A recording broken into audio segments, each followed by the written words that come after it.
Welcome back, everyone, to Money and Markets. With interest rates at historic lows, there are a couple schools of thought on how to play the bond market. Back with us to discuss that issue are Mike Larson, interest rate and financial specialist at Weiss Research and editor of the Safe Money Report, Steve Chapman, vice president and portfolio manager of Weiss Capital Management, and we're also joined by Monty Agrawal, the editor of the $1 Million Rapid Growth Portfolio. Monty, I want to start with you. What is your outlook for interest rates going forward?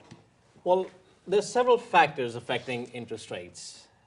If you look at the short end of the interest rates, those are anchored at zero by the Fed. We know that the Fed chief, Ben Bernanke, is a dove, and he is not going to be raising those rates for a long time, long as the unemployment rate stays very high. Now, rightly or wrongly, the government has decided that if they can promote cheap credit, that is what's going to revive the economy.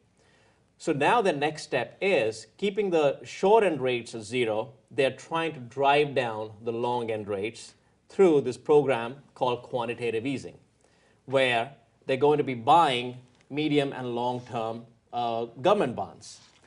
So given that that's the central bank action, given that the economy is weak, I think that the long-end rates are going to keep coming down further in the near and medium term. Mike, do you agree? Sure. Well, if I can add to what Monty was saying, right now we have the situation again where the Fed is sitting on short-term interest rates, keeping them near 0%. Yet investors, whether they're individual investors or they're pension funds or insurance companies, whatever, they need to earn a certain return to pay off their obligations or to generate a reasonable return. So what they're doing, the Fed, by keeping short-term rates near zero and Treasury rates plunging, they have to go further out on the risk curve to generate that income. So they have to buy corporate bonds, they have to buy junk bonds. So what you're seeing is intense downward pressure on those types of interest rates. Microsoft just sold a few $1 billion worth of debt at the lowest interest rates in history. So corporate yields are falling, junk yields are falling, not because the economy is dramatically improving, but because the Fed is providing this very artificial stimulus. Steve, do you agree with Mike? I do. I think both Monty and Mike hit it right on.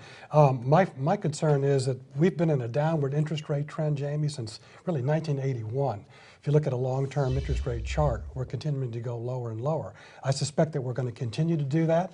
And I think from a function of no growth, slow growth, and the fact that Bernanke does not want to make the same mistake as the Great Depression by raising rates too rapidly, which really caused the problem at that time.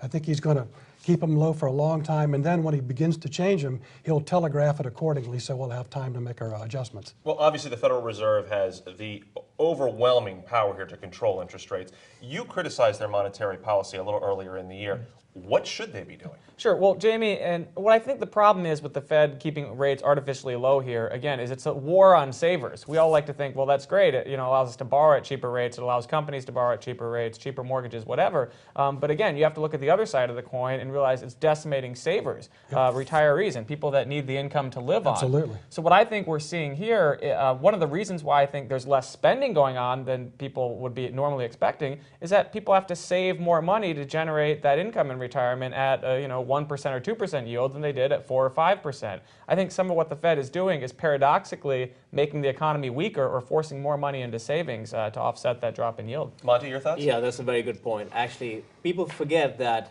Fed's actions regarding monetary policy have two effects, right? One, for the savers, because they're getting lower yields, they have to look for yields elsewhere. It curbs their spending.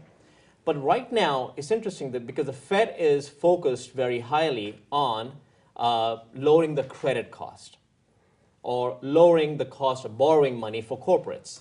And again, as I said earlier, rightly or wrongly, they think that by making credit cheaper, they can promote economic growth. And I do not agree with that basic assumption that the central bank has made. Steve, what do you think? I think the same thing is true.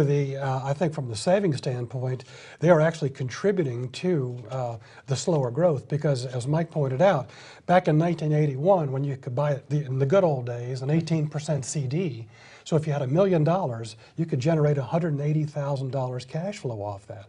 Today, just pick a number at 3%, that's $30,000. So today, almost 30 years later, you'd need to have $6 million today to make the same amount of income as you would back in 1981.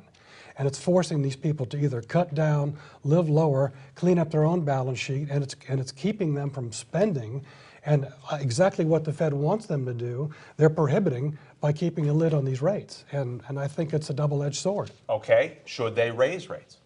I think, if I'm going to jump in on that one, I think that we need to get back to normalized interest rates. Now, normalized doesn't mean 4 or 5% Fed funds, but as Thomas Heinig on the Fed has said, maybe 1%, 2%, some kind of a higher floor, so to speak. I think that would actually help the economy in the long run. And I think it would avoid this repeating process of causing bubbles and then having bubbles pop.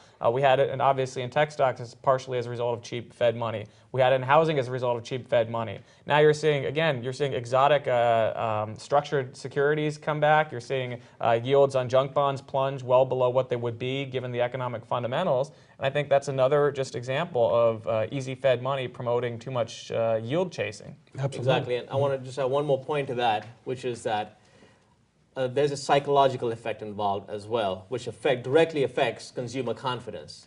Keeping rates at zero is a signal that the government is sending, the central bank is sending to the population, saying that things are really bad. And by getting the rates to, as Mike said, a more normalized level around 1 or 2%, it tells the people that, you know what, things are not that bad. Things are improving. And that has a very, very big effect on consumer confidence. Let's shift now to corporate and junk bonds. Monty, I want to ask you this. Are you finding any good opportunities out there in those markets? Yeah, see, what's going on is if you look at the investor behavior, the other asset classes haven't really performed this year. The stock market, as we know, is down for the year. So really, what are investors doing? Investors, be it retail investors or institutional investors like hedge funds, well, they're looking for yield. They're looking to generate returns. And right now, given that the government bond yields are already so low, they're going for corporate and junk bonds, and international bonds for that matter, because there you can still find significant yields. So what we're starting to see, one of the reasons why the euro has rallied so sharply since the lows of early June are because investors are looking at Greek bonds, Portuguese bonds, Irish bonds, hunting for yield. So yes, we're definitely seeing opportunity, and we're definitely seeing investor interest there. Steve? I think that's a mistake to do that. The Monty's point is well taken. The interest rates are not necessarily as low around the world as they are here in the U.S. So my first suggestion would be don't compromise quality. But I do believe that it's smart to look around the globe to other countries where there's more endemic higher interest rates to take advantage of.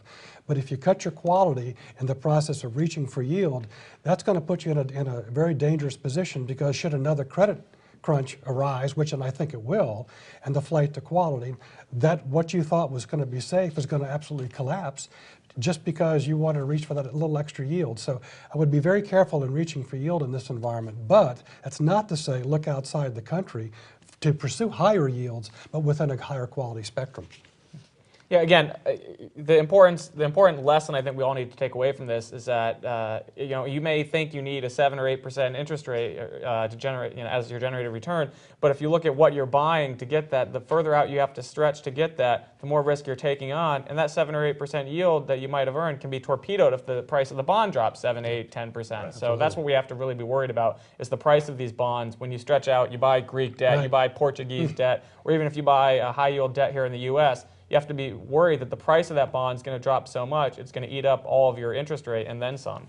Very quickly, we're running out of time. I want to talk about municipal debt. I want to read you an email from a viewer. Kathleen writes, quote, "My father-in-law is considering investing a substantial amount in state transportation bonds in Oregon. How would you rate the safety and return of this type of investment?" Mike, what is your take on municipal debt right now? Sure. Again, municipal bonds on the risk spectrum between municipals, corporates, foreign bonds, high yield. I think they're one of the lower risk investments out there. One concern that I do have is the financial state of a lot of these state and local governments. They've been decimated by a drop in tax revenue, the real estate crisis, and so on. So many states and localities are having the same budget problems that they're having at the federal level. So you do have to be careful that you know the particular finances of the issuing authority that you're getting that municipal bond from. But by and large, I'd much rather people be in municipals than high yield or junk.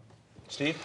Jamie, my comment on munis would, years ago when you would buy munis, typically you would buy general obligation bonds, which were backed by the moral obligation of the state, which had unlimited taxability to cover the bonds. Now with the budgetary stress that the munis are facing, they have very little wiggle room at the municipal level to actually rearrange their budget without cutting essential services, police, fire. So I think today, to look at munis, there's two things you may want to consider. Look at a good solid revenue bond, meaning, let's say like a water and sewer bond, which is a departure from what you thought about it 20 years ago. Look at the coverage, a good turnpike bond. Sometimes these bonds have as much as 20 times coverage. So if that traffic were to drop off, the bond is still well secure. So I prefer strong revenue bonds versus the ones based on unlimited taxation, because I don't think they have that limit anymore, number one.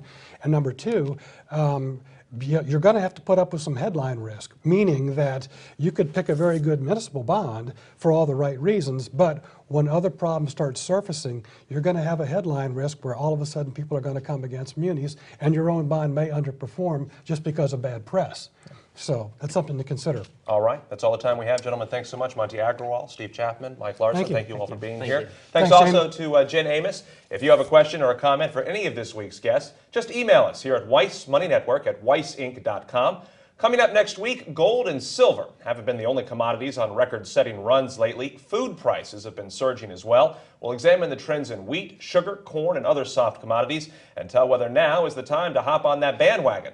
That's it for this edition of Money and Markets. I'm Jamie Holmes, and now, here's Martin Weiss.